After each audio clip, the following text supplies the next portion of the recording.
Hello, Facebook. Welcome to another episode of DSI Live.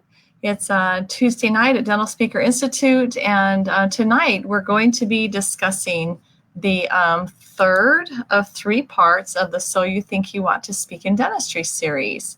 Over the course of these three live sessions, we've examined a three-step strategy for launching and growing your speaking and consulting business. And tonight will be the final piece of that series. Part 1 and 2 are available in the post that's attached with this video. There's a link there, or you can just visit our blog at Dental Speaker Institute, and you'll be able to see both of those sections there. Now, before I get too far into this, I just want to check my phone and make sure that we are live. So give me just a minute to speak amongst yourselves for a moment. Let me see if I can find us here. Of course, I'm challenged with my phone here for a second. Let me just see. Here we go. Looks like we're good. All right. Thank you. Thank you. Look, we have a couple people already joining us. Thank you for joining. I'd love for you to say hello. Please, in the comments, type in hello. Tell us about your day. Tell us what you're most excited to learn about as a speaker and consultant, where you're at in your journey, whatever you feel compelled to share with us. We'd love for you to comment. And thank you again for being here. So, and as a recap of part 1 and part 2, in part 1, we talked about envision. I'm juggling multiple screens here tonight, more than normal. Okay, so in part 1, we chatted about, really it's the foundation. It's about your life vision and strategy, your life vision and your goals, as well as creating a strategic business plan. That's really essential work. If you haven't done that yet, please refer back to part 1. You can watch that there. We walk you through some exercises as well as give you some resources on that. Be sure you listen to that, because we keep building off of the strategic plan as we continue to add in more steps as well, the essential pieces of growing the speaking and consulting business. So in part 2, which is the engage here on our, I think you're seeing, I have actually technically 4 screens, and we'll see how adept I am at juggling. So in part 2, with the engage, we shared methods for pulling together both your content and your presentation skills and gaining experience as a speaker, developing that speech, determining your niche. We shared information about multiple organizations that can help you with both the art and the craft of speaking. So if you're looking to develop your skills or to get started writing your speech, you want to be sure to go back to part 2. And again, those are both on our blog at Dental Speaker Institute. So tonight, we're going to finish off the series by filling in the essential materials and campaigns that will help you get noticed, booked, and compensated. For me as a marketer, this is my favorite part. This is execute. So this is about getting booked. And so let's start by saying, what comes first? I find that as I chat with, especially people who are just getting started, and there's so much that needs to be done. They need to create their website, their speaker marketing packet. They need to develop their PowerPoint, and their presentations are kind of sure what they want to speak about, but they're not 100% sure. And so many times, thank you, Holly. We noticed we have I forgot to turn off my notifications on Outlook. Anywho, so many times people will ask me, well, what should I do first? Should I go work with a speaker coach and develop my speech, or should I create my website and my speaker marketing packet? And I think it's not really, it's kind of a chicken and egg question, right? It's not really one versus the other. It's kind of both. And I do suggest getting coaching. There's multiple places you can get that, but around helping you define that niche, helping you decide what you are going to speak on, and helping you start at least a structure of like an outline of what those speeches would be. That's something I work on with my clients as we create the packet, and I know that also speaker development coaches can help you with that as well. My suggestion is to not wait until you get all the way down the road with developing out a 3-hour course, creating your PowerPoint, that sort of thing before you start the process of marketing. I have found, I think probably there are other experienced speakers who are listening in tonight, that if you've also found this, please make note in our comment section that sometimes we create courses that are never booked. So I think there's something valuable about doing both, about starting with 1 or 2 or 3 courses, or combining, if you have a lot of courses out there, combining them down to 3 or 4 max is typically the good number. And then start marketing. I think about marketing your speeches. There's a couple different things that always pop out for me. One is that every time we speak, it is a marketing activity for our consulting. So think about it that way. Most people who speak are selling something else, either consulting or some other product or service. Most, not all. But for most people, speaking is really a marketing activity. And then if we take it further, so if that's really a marketing activity to try to help share, and gain exposure for the topics in which we're an expert, in front of these audiences that we're speaking on, we really are only going to create courses for those topics that we want to maybe do some additional sales on the back end, the consulting or the product sales or online webinars or whatever it is that you're wanting to sell out that back end. So there's that aspect to be thinking about with your marketing. And ultimately, I don't remember my other point that I was going to give you, so I'm sure that will come to me. But a couple of things that I wanted to share right up front was that one of the best ways that you can market your presentations is to give an exceptional speech. And for most speakers, it will take a while before we get to that point, and that's where we start reaching out to get some additional coaching or join Toastmasters or somehow start getting working on those presentation skills and developing your content. So in the meantime, until you have that exceptional speech that spins off business for you, you'll want to do some level of marketing. A couple of points that I should mention before I dive into what are those marketing campaigns. Well, let me just modify my screen here a little bit so you can see me better. There we go. One is branding. The first point is branding. And especially when you're starting out, it's hard to land on exactly what the brand should be. If it's not really clear to you, especially if you work with a branding expert or a marketer, or if it's not really clear to you and you just feel really hazy about it, I encourage speakers to not waste too much energy on this, because there's so much you don't know yet until you walk the path that's ahead of you. And as you get a year or 2 or 3 down the road, your courses are going to change, your focus is going to change. As you learn these things that you don't know now, you're going to continue to refine and shape what your business is going to become. So in the meantime, you could use something that's may feel it's not super jazzy or super unique, but it's clear. It has your name, it has your company name. It says a little bit about what you do, like maybe a tagline or something that shares what you do, and maybe have a logo that has a branding element, a design element that's really clear and unique. But don't get too caught up in branding if it's not coming to you. I see that some people stall out here. What we have done in the past is worked with our clients to get a logo through different online sources. Like we use a lot Zillion Designs. And in a minute, I'm going to show you some examples of speaker marketing packets and websites. And on many of those, the logos were developed at this company, ZillionDesigns.com. They are a crowdsourced site. What I love about this is that it's a veiled project. You go in and tell them what you want it to say, an idea of the colors, an idea of the look of it, like what you think you might want the design element to look like. And then they will send that out to all of their designers all over the world, and they cannot see each other's work, and they just start giving you drafts.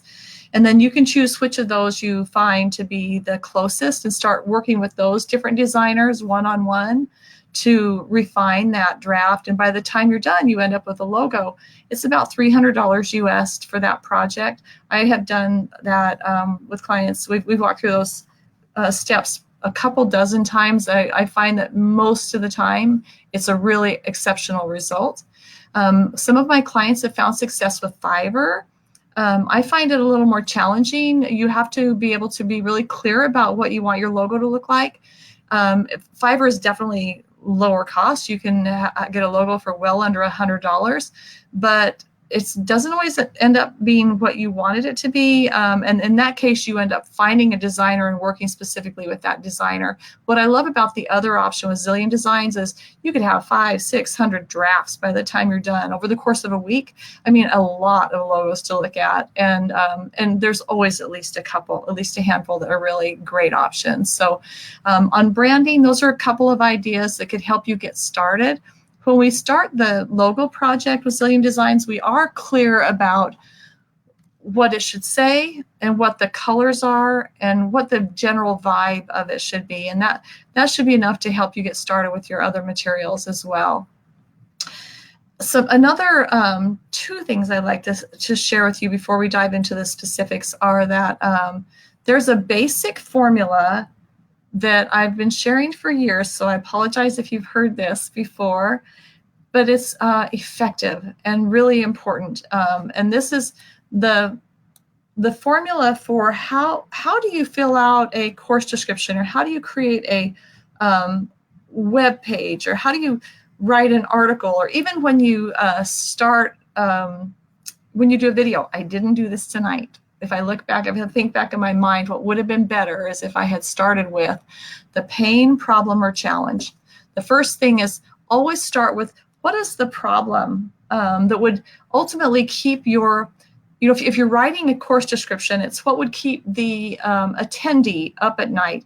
If you're writing an article, it's what would keep, that reader up at night. What do you solve? And what is the pain, problem, or challenge around that? Maybe you're helping with infection control, techniques, or a dental implant technique, or phone skills, or whatever the area is that you're teaching about. What's the challenge that your ultimate attendee is having? I always like to think of it as what would keep them up at night. You probably all had that experience where you've had a couple hours sleep, you roll over, and then all of a sudden those little nagging worries start to pop in, and now you're suddenly wide awake. What is that for your attendee or your reader? Make sure that you touch on that first thing with your course description, your web page, your whatever it is you're creating that is meant to attract and pull people in.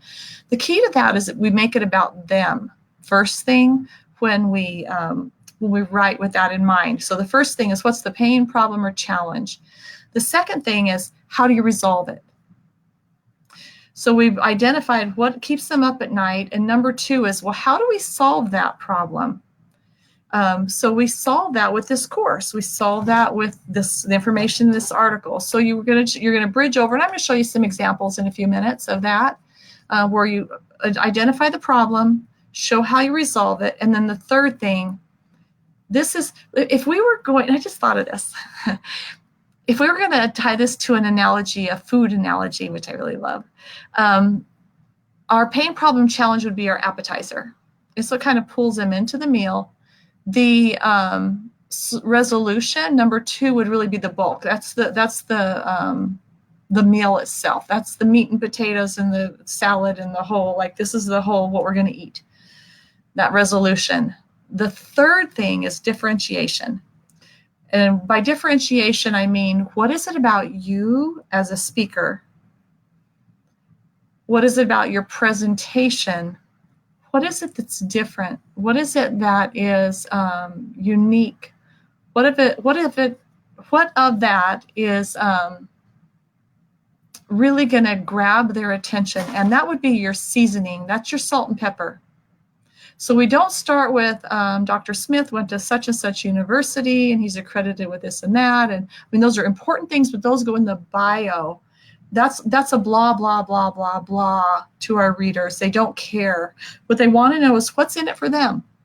And then they want to know, ooh, okay, so it looks like he or she has a solution to this challenge of mine. I want to see, how do I solve that? And then you would insert things like, Dr. Smith is the only dentist certified in such and such technique, or, with 30 plus years of such and such experience. I mean, you just kind of start putting in the little bits about what is it about you as a presenter that is different and important, and that you want them to know, and you can sprinkle that into whatever it is you're creating, that course description, the web page, the email campaign, whatever. And thank you for the hellos, and the thumb up. Thank you for being here. Love to hear your thoughts as we go through this. Thank you for being here. Unfortunately, on Be Live, I can't see who's commented. I have to look over at my phone. So sorry, I'm not calling you out by name. All right, so those are some preliminary marketing thoughts as we start to talk about our essential materials. So whether you've been a speaker for 0 years and are just thinking about it, or you've been a speaker for 20 years, you'll want to have some certain materials. You'll have the best luck. You'll be able to have the shortest trajectory, the fastest results, if you have a couple of materials in place, a couple of different type of marketing materials. The foundational document is really a speaker packet. So I'm going to share some examples with you of speaker packets so that you can see what I'm looking at. Give me a second to juggle my screen, and I think I should be able to yep. If you go to our website, The Dental Speaker, and go to the portfolio, right here in the middle, click on portfolio. And there are a couple of dozen examples here. There's a dozen website examples. And then below them, there are another dozen speaker packet examples, a wide range, a whole lot of different looks. I'm going to share with you one that's not on here yet. We have several new ones that we need to get added. And so I'm going to share with you Katrina Sanders. I think a lot of you probably know Katrina. And this is her speaking and consulting website, and she does some other things as well. She has her own study club. She has a board prep. So you see, as you look across the top here, I'm going to go to her speaking page. And then we're going to pull up her speaker packet. Now I'm going to come back and dissect this page a little bit more with you and show you some important things. I'm going a little fast. Let me scroll down here. So as we go down through here, we have her presentation. She has 4 different courses, and we're going to look at her speaker packet. So we're going to start here. This was created before the website. Once you've created your speaker packet, the website can come together really easily. And the reason for that, oh, you know what? I'm wondering if you're even seeing my screen. I bet I messed this up. Give me just a second. I'm sorry. Let me try that again. Okay, so let's try going here.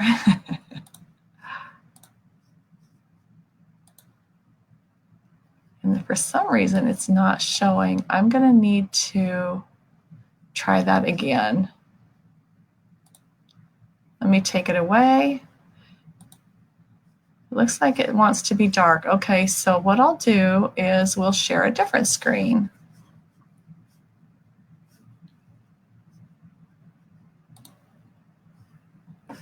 Okay, so that's all my notes.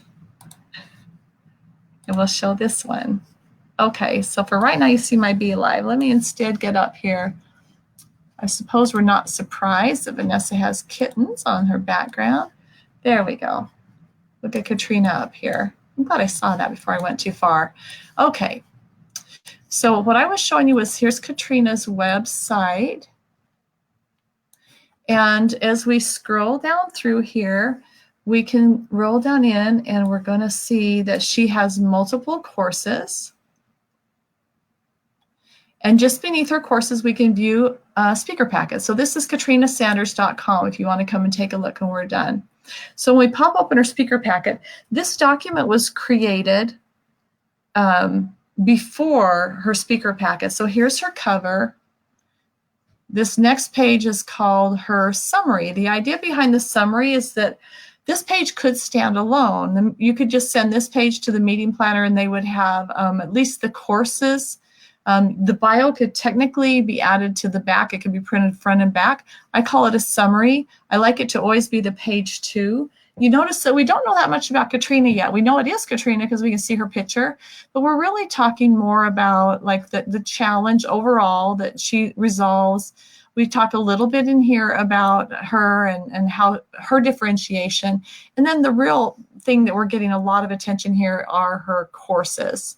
We've got titles, we've got images. As we go further in, her infection control course, you'll notice right here is the pain.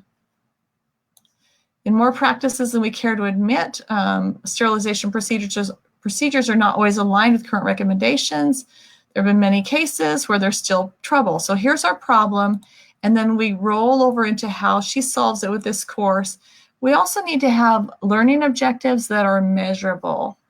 Notice that she uses a measurable verb to explain, are we going to illuminate a concept or are we going to master it? Or is there some level in between? So we want to have learning objectives. There's a lot of reiteration ultimately between the paragraph form of the course description and the learning objectives. And the reason for that is later when you utilize this as a something you can hand off to the meeting planner so they can mark it with it, they can certainly use your paragraph form to market this course. The bullet point objectives help them understand if this does in fact qualify for CE and how many points it would, how many credits it would be. So as you look through, you notice her brand is very colorful, and so each of these is a different color, but it's all clear. It's very similar in concept. You want to, or in layout and design is what I mean to say, and in concept. But you want to be sure that each of your courses is a separate individual page that has your information on it. As these documents are used at the larger meetings, especially those with scouts and committees, it's not uncommon that they can be printed and shared at a meeting and be torn apart. So be sure that in case someone did have just one page, that it's identified to you. I see a lot of packets where we don't have that on each page.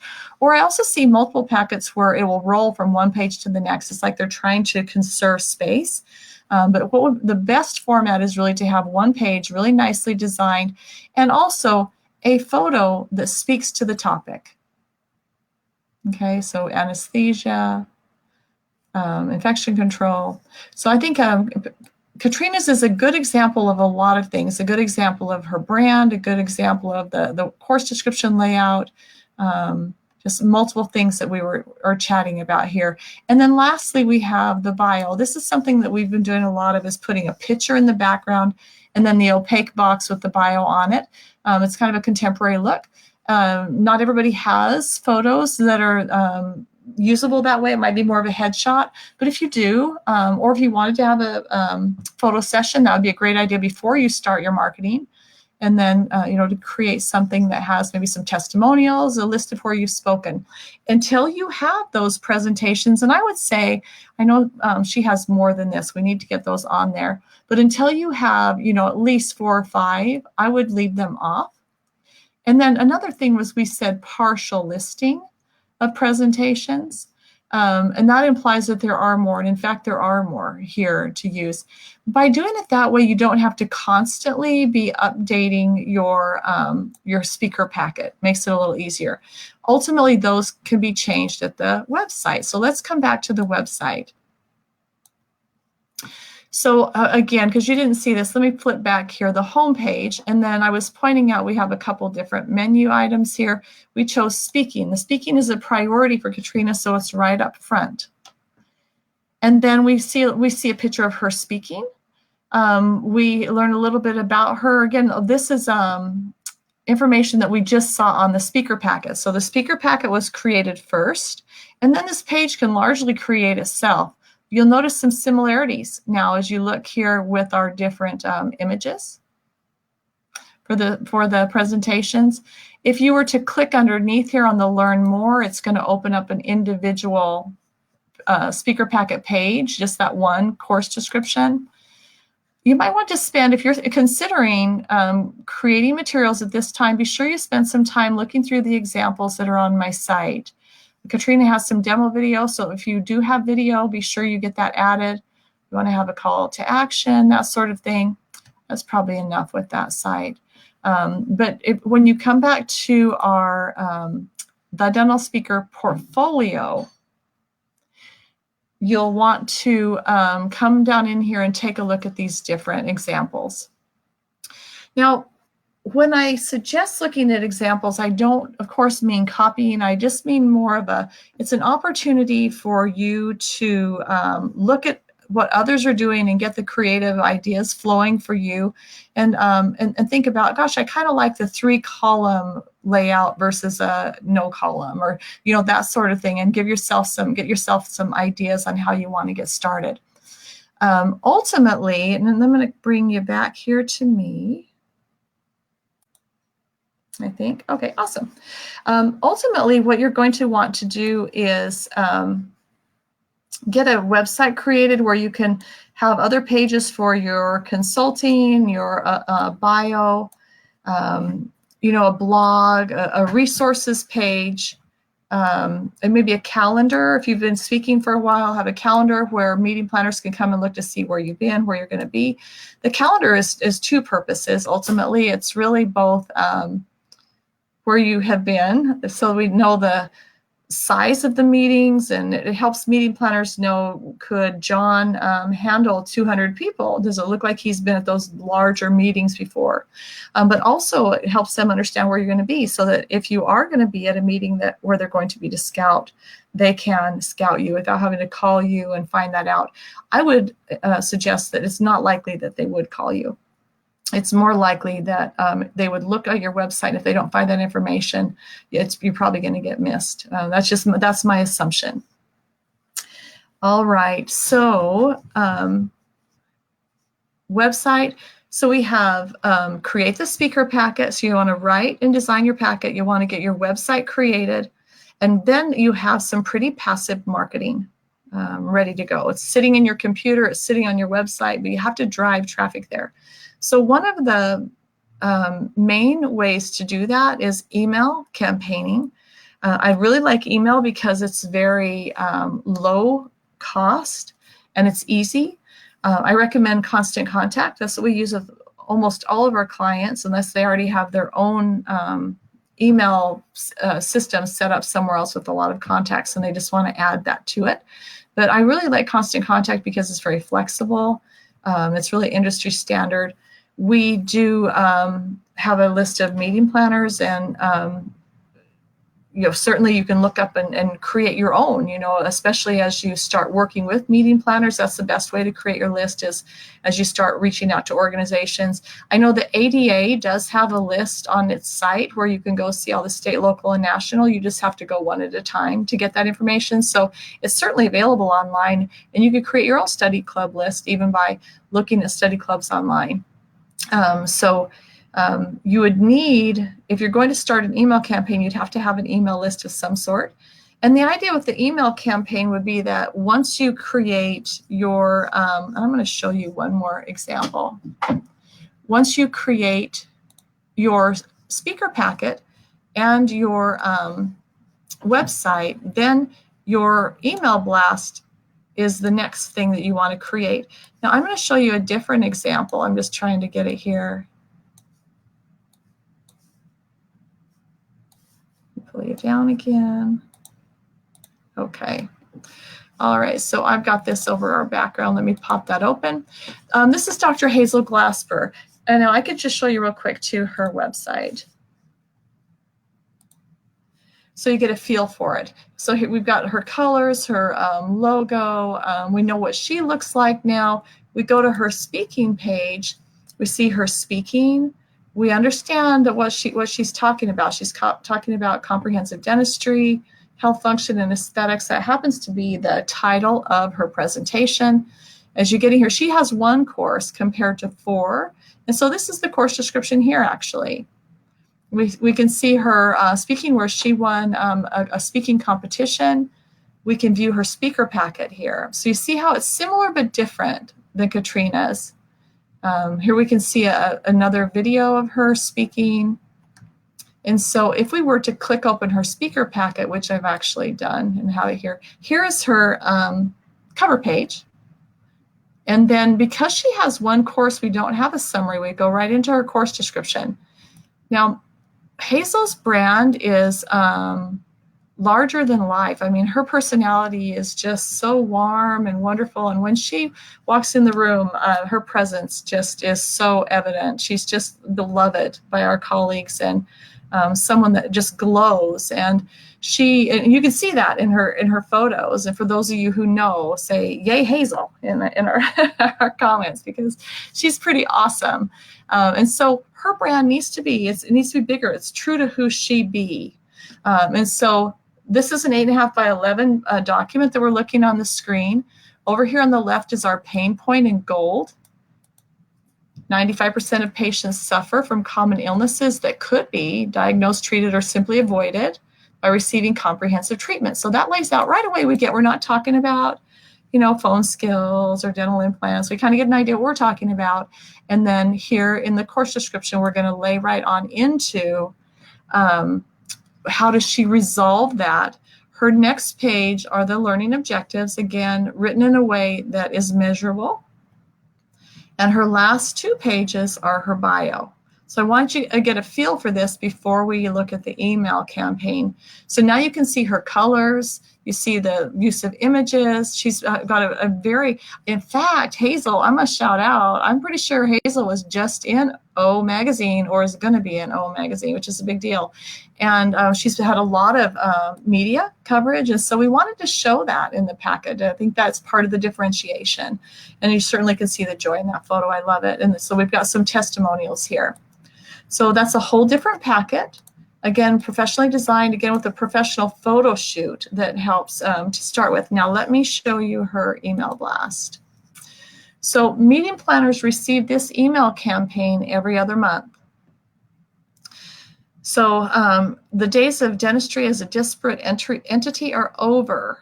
And then she goes into, we're talking about, comprehensive dentistry, oral systemic connection kind of stuff.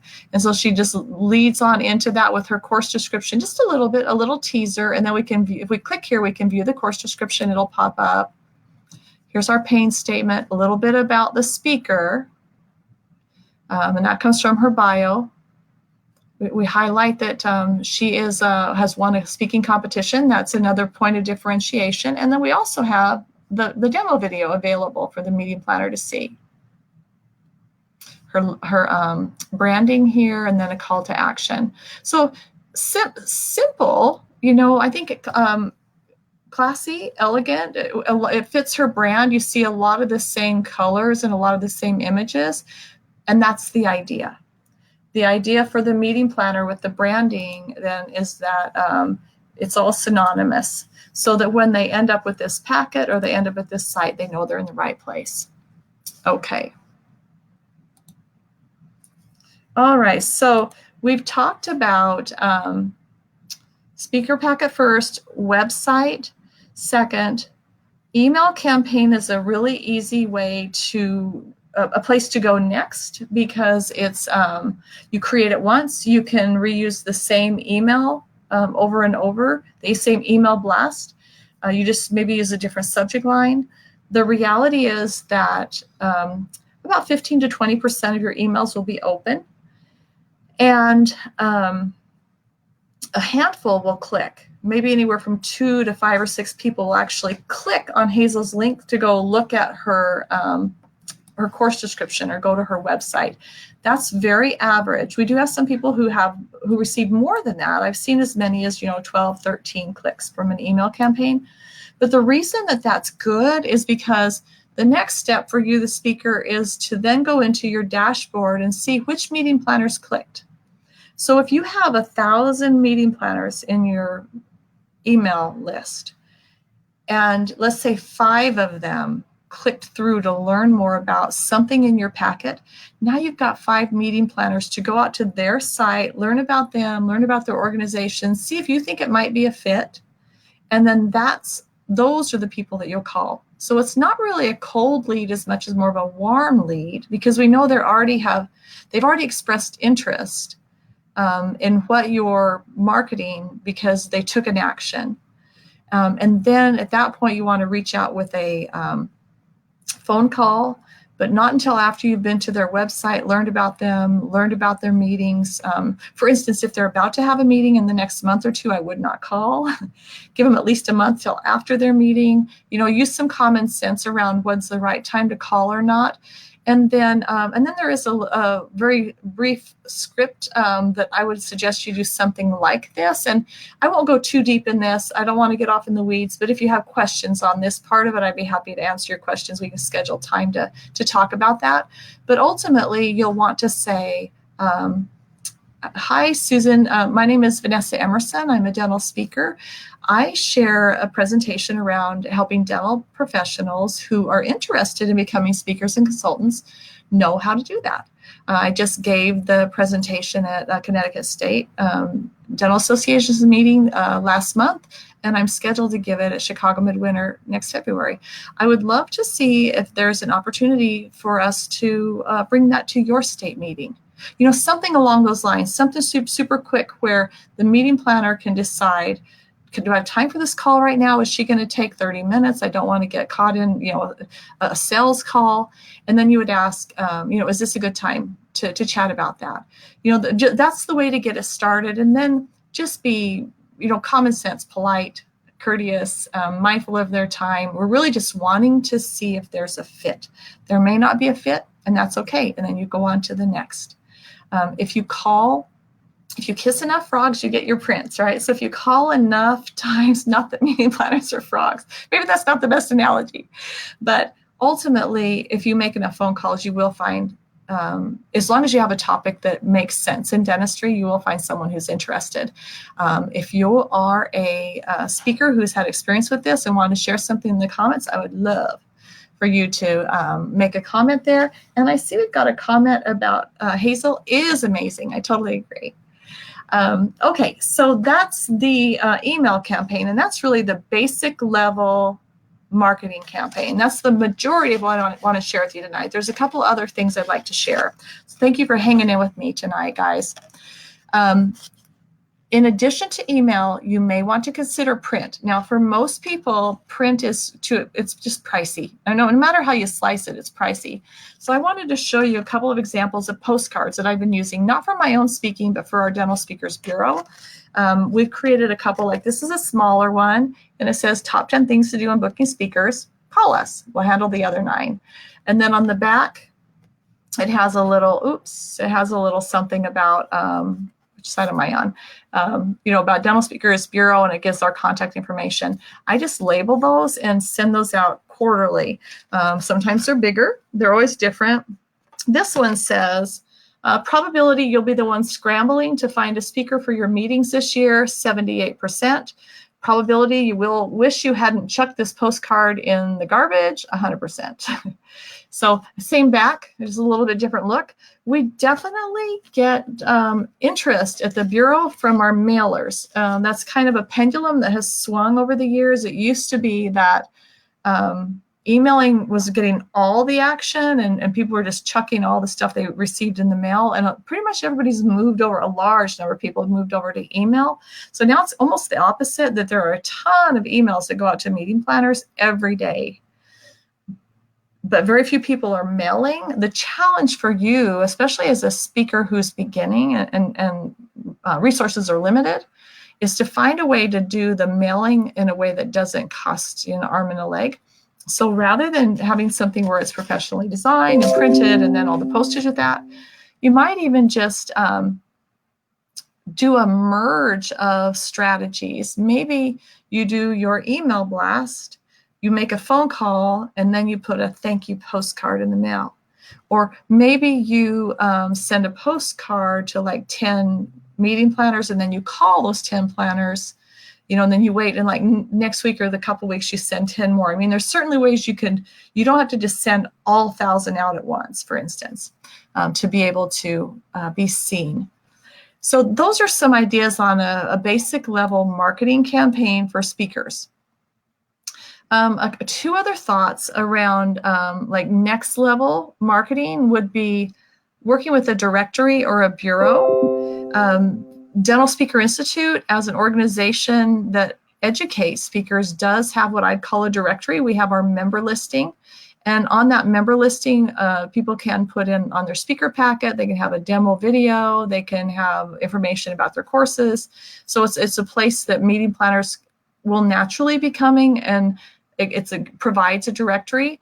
Many times, if you're a member of an organization like Academy of Dental Management Consultants, for instance, you also have a member listing there. That would be a directory. That's what I'm talking about, like where you can go and search a list of names or by topic to find a speaker or consultant to work with. So directories. The Bureau, our Dental Speakers Bureau, is higher level than that. We used to have Directory of Dental Speakers for about 11 years, and 3 years ago we started Dental Speakers Bureau. So the Bureau is more of a concierge service. Meeting planners reach out to us looking for help filling opportunities on their meetings, and then we pull from within our group of over 100 speakers, and we help match up the person who's the right fit for that particular opportunity and hand off that to that person to contract and to go do the speaking. So as compared to a directory where it's kind of like a yellow pages, white pages, and there's nobody in the middle, a bureau actually has someone in the middle who's helping to connect those dots. And so that's the difference. That's how they work. We do have, I mentioned Directory of Dental Speakers actually has gone away. It's merged in with Dental Speakers Bureau, and that's because basically everybody who was in the directory moved over into the bureau to that higher level service, and it just didn't make sense to have a duplicate now. So it's merged. So if you're looking for Directory of Dental Speakers, you'll end up at the bureau, and it's the right place. The other next level of marketing that you'll want to consider is thought leadership. I won't spend a lot of time on this. This is really blogging, writing articles, creating video. I mean, like what I'm doing tonight would be classified thought leadership. It's something that I'm doing to try to be seen as an expert in the industry in a certain area. All of us who do Facebook Live videos are doing that for that purpose. I would say at least most of us are. If there's a business and a business topic behind it, it's because we want to be seen as a key opinion leader. The reasons for that are obvious. It helps attract clients. It helps attract speaking engagements. You know, it just helps attract what you're looking for. So my philosophy and that of many people is to give it away. Like I've walked you through formulas tonight. I've walked you through how to do it on your own. So for you as a speaker and consultant, it's always smart to, write a book, be active on social media, do webinars, podcasts, be a guest on a podcast, do your own, create Facebook Live videos, write articles, write blog articles, basically share that information. And there's so much in that thought leadership realm, but don't be overwhelmed. What I don't want you to think is like, oh my gosh, now I've got to go do all that next. And when I say social media, I had really great advice from my business coach, Mark LeBlanc, who said, pick one social media strategy, and master that platform. So for me, it's Facebook. I don't have the energy or the time or the bandwidth for Twitter and LinkedIn and Pinterest and all the others. So for me, I'm doing everything I can do on social media on Facebook. There is a lot of dental people who are on Facebook. So at this point in time, October of 2018, that's a good strategy. At least it has been really fruitful for me. Things will probably change with social media, but just keep it aware of how you're doing with your results. Same thing with writing a book and all these other things I've suggested. Of course, start small. Start by writing a blog article. It could be 400 to 700 words. Pick something that you speak about or want to speak about and write a little article and get it on your website. Write something longer and submit it to a publisher. For those of you who are going to be joining us at Jumpstart 2019, we will have a couple of opportunities in the room for publishing and to be able to get to know editor, publisher. So, and there's certainly a lot in the industry that you can reach out to submit your articles. So that's really that next level. So tonight what we've chatted about was How do I get my name out there? How do I market as a speaker? So what we've learned is you really need to start with a speaker packet. You have to have a speaker packet. If you want to do more than like what you occasionally someone tosses your way, if you want to get out there and market it and be seen as professional, you've seen the quality of the packets here tonight. We've worked with hundreds of speakers over the years. So there are a lot of these packets out there, and that's what meeting planners are used to seeing. I don't have to create it for you, but you have to have it. I go so far as to say that. I mean, you really need to have it. It will if you want to see those results. So get your speaker packet created, get it to your site, do the best you can with both of those. If you create your own packet and you just do your best job with it, anything's better than text in an email. Get it to a Word document that you can make a PDF, add your picture, add your contact, all that. You're going to keep tweaking the notches up on it until you can have the finances available to have a designer help you with it and a copywriter. Get that website, get some form of an ongoing, outgoing campaign, whether it's email or mail or phone calls. But you're going to need to put some effort into getting that material and that information out into meeting planners' hands. Then you can say, okay, I've done my foundational work. That stuff's working for me. Now what's next? The what's next then is your thought leadership, getting more exposure by being in directories or bureaus, that sort of thing, networking, just getting out there in a bigger way in the industry, letting people know what you're about, what you're trying to accomplish. All right, so I feel like we've gone a long time. I'm a little concerned about it. I had a couple more things I wanted to share, so hang with me. A couple more thoughts. These are some additional tips real quick. We've talked about parts 1, 2, and 3 of this presentation. We've covered the strategy, the vision, the how do you get the skills and pull the presentation together? How do you get it out there? Some things that are just really general good advice for speakers and consultants is be sure you have a mentor and a coach. I mean, we're coaches, right? We're mentors as speakers and consultants, but many of us don't get coaching ourselves, get those outside eyes on our business. It's so essential. And your business will grow so much faster if you look to people who have been there, done that. So be sure you get a mentor. Work with a mentor. Be sure you work with a speaker development coach, a business coach. If you have questions on who and what, email me, info@thedentalspeaker.com, and I'd be happy to connect you with resources of the different people you might want to reach out to. And then also, I can give you, if you want to tell me what you're looking for, I can give you some recommendations as well. And if you would like to circle back around and talk about any of this, thank you. We've had several people who have hung with us for this whole time, and I really appreciate your interest. And if any of you want to take this further, again, info@thedentalspeaker.com is my email. Just shoot out an email to me in the subject line, put in virtual tea talk. You could say coffee talk, but I'm a tea drinker, so whatever you prefer, virtual coffee or tea talk. In the next 30 to 60 days, if you'd like to hop on my schedule, I'd be happy to set aside 30 minutes for you, and let's talk about where are you at, what are your questions, are you stuck, how can I help you move that forward. Now, as we wrap up this series, I'm going to ask you to commit to a couple of things.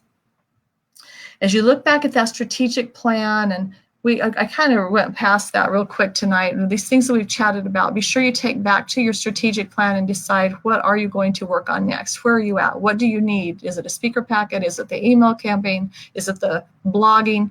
Be sure you log that into your strategic plan. Set aside dates for when you will get that done, commit. And then I'm going to ask you to consider, what are you going to stop doing based on these conversations that we've had? Maybe like waiting to be perfect or procrastinating. What are we going to stop doing so that we can move it forward? What are you going to start doing? So what are you going to stop doing? What are you going to start doing Take some time to think about that. Write it down. Commit to yourself. Like maybe you want to ask your boss if you can have Fridays off so you can do more speaking, or maybe you're going to start working on determining your topic, your niche, your message. And then what can you commit to in the next week to help you grow your speaking and consulting business? What can you commit to doing? What action can you take in the next week? When we started, I shared with you my big life vision is around cats. And clearly, which side am I on? This side. We have a cat sanctuary here in our home.